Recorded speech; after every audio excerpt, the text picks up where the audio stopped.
What's up, everybody, and welcome back to Fireside Giants. I'm your host, Anthony Rivardo, joined by my co-host, Alex Wilson. And the New York Giants have training camp just around the corner. We're a few weeks away. Of course, we still have the Saquon Barkley contract rumors looming overhead. We'll see if that gets done in the next 11 days before the deadline. But right after that deadline, 1 week later, the Giants are picking things up with training camp. And training camp is always such a fun time as a football fan. It's when you see all those rookies finally put on the pads and go out there and play some football. All the new free agents like Bobby Okereke and everybody else that we're excited about. This is our first glimpse of seeing the New York Giants take the field.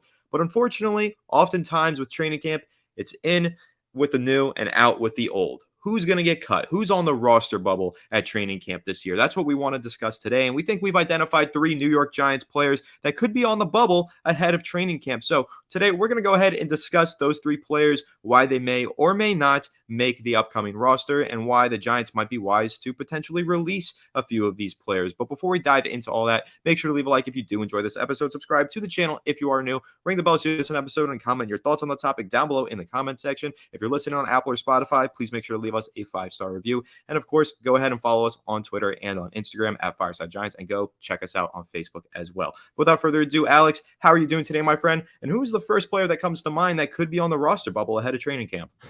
I'm doing great, man. It's hot as balls in New York City. If you guys are around here, man, I know Anthony looks like he got a little bit of a tan, maybe hit the beach yesterday, but I am still wet as hell. I don't want to step outside. It is 90 degrees and humid. The weathermen definitely failing to acknowledge the fact that it is blazing heat, but it is hot as hell, and I don't want to step outside, and the Giants are kind of dodging a bullet right now with training camp coming around. We don't want anyone getting heat stroke. So a couple weeks away, August could be equally as hot, but I think that we are in good shape. But I'm doing well, man. And the first player I want to talk about today is Darnay Holmes. Darnay Holmes, we've discussed him a little bit this offseason, and the Giants stand to gain a nice little chunk of change if they release Darnay Holmes. If I were the Giants, I'd be looking at him and saying, you got to use the Darius Slayton model here. You got to say to Darnay, hey, man, you haven't been good in coverage. You haven't been that good. We don't really trust you. You're getting $2.7 million, I believe it is. We can save a nice chunk of change and allocate it elsewhere towards a player that maybe a veteran or whatever it might be. And you can ultimately say to him, hey, like, we're going to cut you. No one else is going to pay you $2.7 million. And why don't you just take a little bit of a pay cut, bet on yourself, and leverage that into a contract extension just like Darius Slayton did? I think that betting on himself, the Giants have been heavily kind of incentivizing players to reach the best of their abilities. Look at Paris Campbell, Ashawn Robinson, Raheem Nunez Roche. A lot of them have built-in incentives to maximize their earnings based on their performance. And ultimately, they can do a similar thing with Darnay Holmes. I expect it. If they don't, I'd be surprised. Because they did a really similar thing with Darius Slayton, and he's way more proven than Darnay Holmes, and he was supposed to get a similar amount of money. I think it was like $3 million, and he ended up getting $1 million, and then he leveraged into $6 million per season. Nice little payday for Darius. So Darnay Holmes, who's been good in run defense, pretty solid in the slot when it comes to that category and sniffing out, screens and bubble screens and whatnot, plays behind the line of scrimmage. His actual coverage has been really poor, and he has been, kind of blown by 9 penalties last year, a ton of touchdowns allowed, a lot of yards, over 500 yards, I believe. So Darnay's got to step it up, and there's no better way to do that than to force him to play for it, force him to really elevate his game because he has something to prove. And I love Darnay, man. Like, he's a great dude, great culture guy. I've heard nothing but good things about him. But when it comes to football, it's a business at the end of the day, and it comes down to performance. I really hope he can elevate his game. He transitioned from an outside boundary corner at UCLA or California. Was it? It was UCLA to, the NFL, into the slot, and ultimately, hasn't been that great here. But I do think there's a lot of upside that we haven't seen yet with Darnay. But looking at him, Anthony, what are your thoughts there? Definitely a player that has a lot of potential. But he just kind of has to find it, maybe forcing him to, discover it and put in that extra little bit of effort. Not to say he's been putting in too little effort, but just a little extra gear could go a long way towards, maximizing his potential in 2023 and beyond. Yeah, listen, Darnay Holmes is a player that I really like on the field, off the field. He's a great guy, that's for sure, and so he's one of those players that you do want in the locker room. You want to keep him around, but financially speaking, does it make absolute sense to keep Darnay Holmes on the roster? That's the main question that the New York Giants do need to answer, because releasing Darnay Holmes will free them $2.7 million against the salary cap. Now, that doesn't sound like a lot of money when you're talking about salary cap, but when you're the New York Giants and you're tight on the salary and you only have around $4 million in salary cap space left, well, that 2.75, that's a pretty significant chunk of change, and that can go towards a number of players. It can be built into some extensions for other players, or you can go out into free agency right before the start of the regular season and find one last piece to add to the lineup. Especially keep that in mind once we get to preseason and we got to cut down from 90 players to 53 players. There's going to be some talent. It happens every year. There's going to be some talent that shakes loose, whether they get thrown onto the waiver wire or they clear waivers, make it to free agency. There might be a player out there that the Giants want to sign, but they have to make sure that they have enough money to do so. So cutting Darnay Holmes might make a lot of sense for this Giants team that needs to free up just a little bit more salary cap space. Plus, releasing him, it's not like one of those positions where you just don't have any depth, right? The Giants do have depth at that slot cornerback position. Holmes has been the primary guy in the slot for the Giants for the past few years, but he also hasn't necessarily been an elite guy in the slot for the Giants the past few years. He has had his struggles, as you just mentioned, Alex. And now the Giants have some younger talent that they might prefer to develop. You've got Aaron Robinson. Maybe he shakes out this offseason and going into the training camp this year. Maybe he starts playing a lot better, stays healthy, and he turns some heads. He could steal the job. And then again, you might just move on from Darnay Holmes in that case because you could save the money. And also you have Cordell Fly, who the Giants seem to be really confident in and seem to be really trying to develop into that slot cornerback position. So I think there's a lot of competition at the position. And I think that Darnay Holmes, having the $2.75 million just right there for the taking, it might be a move that the Giants have to make, and they got to go ahead and take the money. But we'll see, because can't count this guy out. He might go out there into training camp this summer and into preseason, turn some heads and say, hey, you can't cut me. I'm too good to cut, and that $2.75 million is a bargain for me. That's what I'm hoping for out of Darnay Holmes. I hope that he kind of gets that motivation and proves to the Giants that saving that money is just not worth it, because they got to keep the player. So we'll see ultimately what happens, but I want to move into the second guy. This is a veteran guy, a linebacker that I want to discuss, and that is Gerard Davis. Now, when you look at the status of the New York Giants linebacker core, massive upgrade this offseason with Bobby Okereke. Signed him to a 4-year, $40 million deal from the Indianapolis Colts. We interviewed him a couple months ago. Great guy off the field, just awesome to talk to, and I'm really excited about what he's going to be bringing to the field for the Giants. But behind him, I'm not too excited about what the Giants have there. I think there's a massive question mark at LB2. Last year was a question mark at the whole position unit as a whole.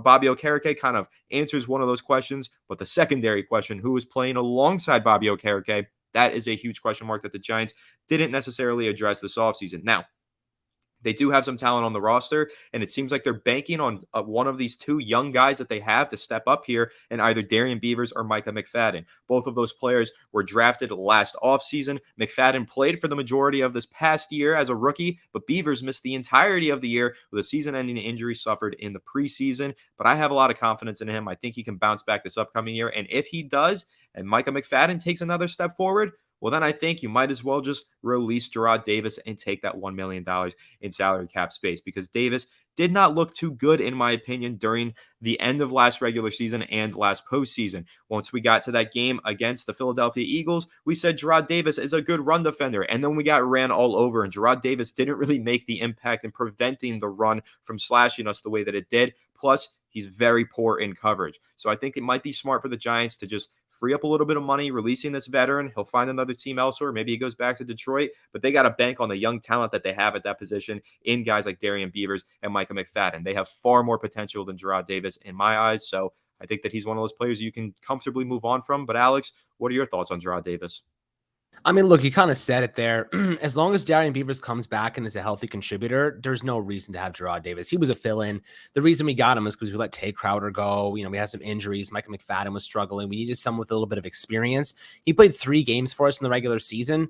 He only played 3 games for us in total. 1 of them in the regular season, 2 of them in the postseason. So he came in, stepped in, and really just was asked to play. Look, I'm not opposed to him competing for like a back end role, like a reserve role. I just do not want to see this man starting, because like Micah McFadden, apparently Wink Martindale said, he's gotten a lot better this offseason. We're still high on Beavers as a potential piece there. Someone who looked good in preseason last year, obviously had the ACL tear, which ended his season prematurely. But Davis is like kind of a liability in coverage. He's not someone you want in man coverage at all. He's a decent run stopper. Historically, his tackling's been pretty bad. He's a 16.3% average missed tackle rate per year. This past season, it shot up to 18%. It was 17%, 19% in 2020. look, he's just not very good. Like Gerard Davis, he was a veteran, had experience, probably knew somewhat of our scheme to a degree, and was able to just fill in. And they're keeping him around just to help compete and fill a body on the roster, but he's probably not going to be on this team. Obviously, a former first-round pick back in 2017 out of Florida. He's 28 years old, so still in the physical prime of his game, but I just don't see the upside there. I would rather give the opportunities and reps to Micah McFadden. Obviously, you have Beavers, who could really fill in as a back-end role, but you kind of have to have like 4 linebackers, so maybe Davis does end up feeling like just a reserve kind of situation and, last resort type of player. But at the end of the day, if he was to walk, if he was gone, I don't think we would lose any sleep over it. I'm in agreement with you there. I don't think that it would be a big loss to lose Gerard Davis, and I think that the $1 million gain might just be more worth it than having him on the roster, especially, again, as you start to ponder who might shake free later on this offseason on the waiver wire. That money might be better spent elsewhere. So Gerard Davis, again, veteran player. Maybe he makes the roster based on his experience, but hasn't been the most effective player in recent years. So I could see the Giants moving on from him. But let's talk about one last guy, one that I really hope does not get released. This is Sterling Shepard, okay? I think that Shepard needs to stay on this roster. First of all, I think he does a lot for the locker room. And second of all, I still think he's a damn good player when he's healthy. But there is something to be said about the Giants only signing him to a $1.4 million deal that they can cut him from and save that $1 million right this offseason. They really didn't guarantee him much money at all on this contract, and they didn't necessarily invest a whole lot into him. So if they feel like all of these other young players on the roster are just going to give them a better chance to win, Sterling Shepard could end up being an odd man out in that receiving core. But again, I just love Shepard. He's been one of my favorite players on the Giants for years now. He's the longest tenured New York Giants player. And I think that he was playing some excellent football before he went down with that injury in week 3 of last year. Again, only 2 games through the season, but he looked damn good. He had a big touchdown against the Tennessee Titans that I think everybody forgets about. I still love Shep. I'm still high on Shep, and I'm still really high on him based on what he does in the locker room and his leadership off the field. But again, there is something to be said about the fact that you can only hold 53 men on this roster. The Giants have a lot of wide receivers on this roster right now. Realistically, how many of them are they going to carry into the regular season? Sterling Shepard could get the short end of the stick here just based on numbers alone. Again, you got a lot of receivers that need the ball. You got Jalen Hyatt now entering this team. Isaiah Hodgins going into year 2 of this scheme. And you also have Darius Slayton looking to have a big breakout. Paris Campbell added to the squad as well. And you've got some other guys, Jeff Smith, Jamison Crowder, Bryce Ford Wheaton could maybe make the roster. And then Sterling Shepard, his name gets thrown into the mix. So while I still believe in Shep and I still think that he could contribute quality starting snaps if he's healthy, staying healthy is always the big question mark with Sterling Shepard. So the Giants could potentially look at it as we have other guys. They're younger. They're healthier. We might as well take that extra $1 million from releasing Shep and opening up a roster spot. But Alex, I know you're also pretty high on Sterling Shepard. So what are your thoughts on the potential of the Giants, maybe deciding to release him this offseason? Look, I do not support the idea of losing Shep, mainly because he's a veteran minimum deal, guys. Like, there's no reason for Sterling Shepard. Like, he's better than a veteran minimum deal, like objectively. The cost is the reward is much higher than the cost, right? Because think about this. Like, Sterling Shepard's he's getting paid $1 million. If you cut Sterling Shepard, you're not saving $1 million, guys. You're only saving about $200 to $300K because you have to fill that roster spot with another minimum player making $700, $750K. Is that $300K worth losing Shep? Is it worth what you're going to get from a guy who probably doesn't make a roster somewhere else? Someone you're just finding off your practice squad or finding from another team's practice squad or a loose free agent.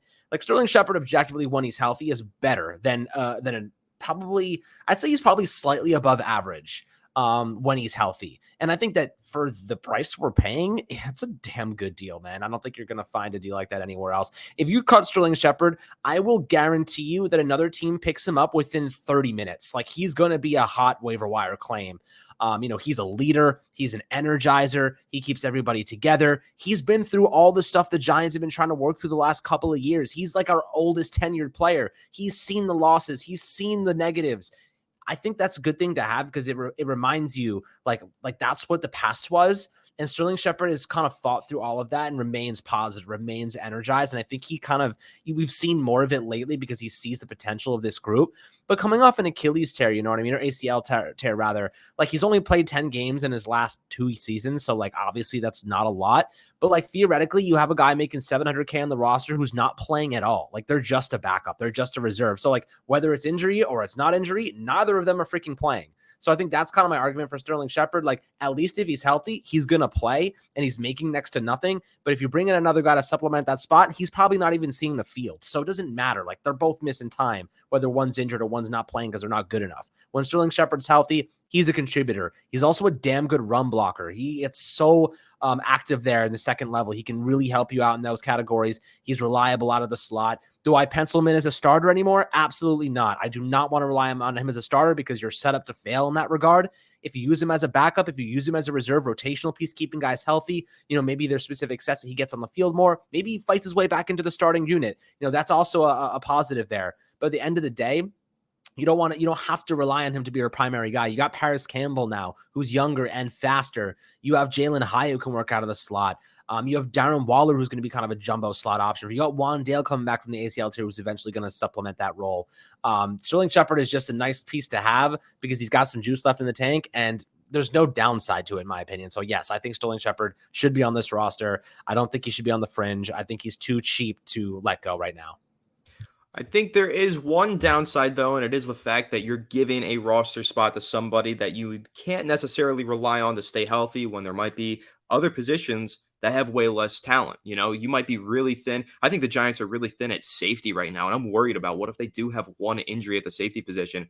Would it hurt them to sacrifice a little bit of talent at wide receiver to go ahead and claim a waiver wire pickup at the safety position, someone with some experience there? I don't think it does hurt them. So I just think that's the question that the Giants will need to answer once they get to the end of the preseason. But again, let's see how Sterling Shepard's playing. Let's see how he's moving. Let's see if he's ready and fully healthy to go, because one of those leaders in the locker room, you can't just sacrifice that for nothing. I think there's a lot to be said about the value that they bring outside of the playing field. So Sterling Shepard, again, I don't want to see him go, but I will say they're very loaded up at talent at the wide receiver position, very thin at a few other positions. So they could end up saying, hey, we need to free up this roster spot. And unfortunately, Shepard at this stage in his career might have to be the one who gets the boot. But I don't think that'll happen. I'm confident in Shep, but there's always going to be some surprises. Every offseason we think that, this player's safe, that player's safe, and somehow, some way we get shocked and a player gets released, and we don't expect that to happen. So, of course, we'll keep an eye on that throughout the training camp and preseason process and give you all your updates that you need right here on Fireside Giants. So make sure to leave a like if you did enjoy this episode. Subscribe to the channel if you are new. Ring the bell so you don't miss an episode, and comment your thoughts on the topic down below in the comment section. If you're listening on Apple or Spotify, please make sure to leave us a 5-star review. Go ahead and follow us on Twitter and on Instagram at Fireside Giants, and go ahead and check us out on Facebook as well. But without further ado, we will catch you all in the next one. Have a good one, and let's go Giants.